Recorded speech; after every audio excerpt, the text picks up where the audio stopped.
your Miss Choice, Councilor Kuya Doc Francis Almiron.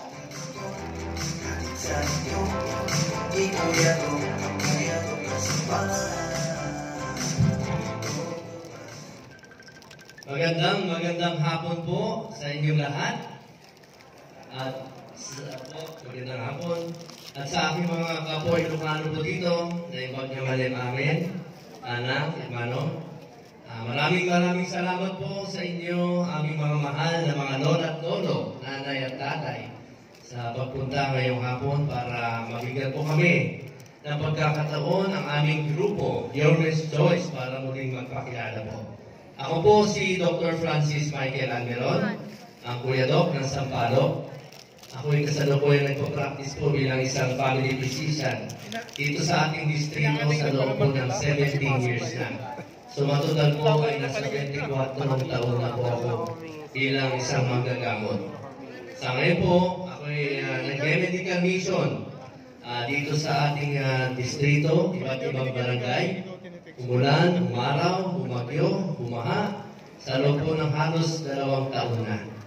Naghahatid po ako ng libreng konsulta, libreng gamot, free FBS, ECG, kasama na rin po dito ang feeding program at free haircut. At taon-taon po, tuwing bakasyon sa ating mga kabataan, ako ay nagsasagawa din po ng malawakang libreng tulid, buong District 4 po. Libreng tulid. Kasama na po dito ang kumpletong gamot. At araw-araw po ngayon, halos araw-araw ako po ay nag-home visit sa mga bedridden. Lalo-lalo na po sa mga may sakit na hirap o wala na pong kakayahan para magpa-check up sa mga clinic o sa mga hospital.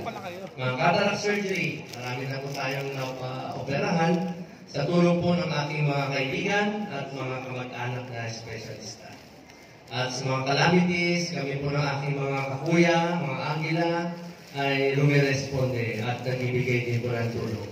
At ang aking pinakabagong service po ngayon sa atin ay ang aking patient transport vehicle. Almost 4 months na po siya na on the go. Marami na po tayong natulungan. Marami po nagtatanong for the past few months po, mula after po mag-file ang aking kandidatura bilang isang konsehan, kung bakit ko daw po naisipan tumakbo.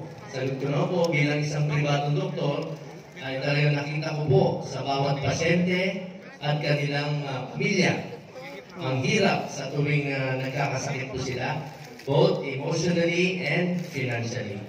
Kaya na-realize ko po na ang pagiging isang opisyal na public servant ay mapapalawak ko po ang aking serbisyong medikal na aking ginagawa na po ngayon.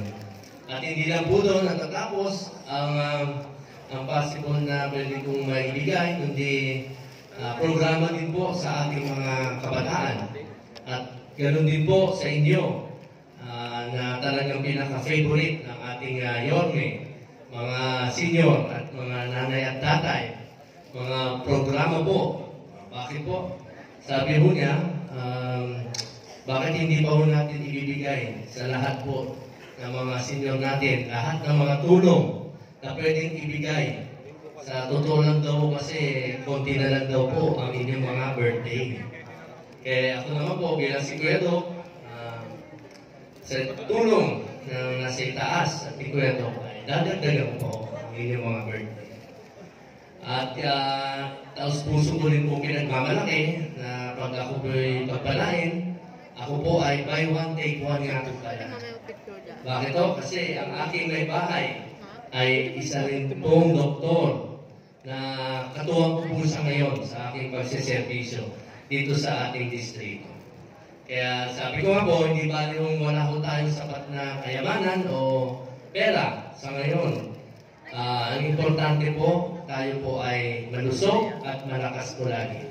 Kaya lagi po namin pinapaalala na mag-ingat po tayo palagi. Muli po, maraming salamat po sa pagkakataon. Magandang hapon po ulit sa inyong lahat at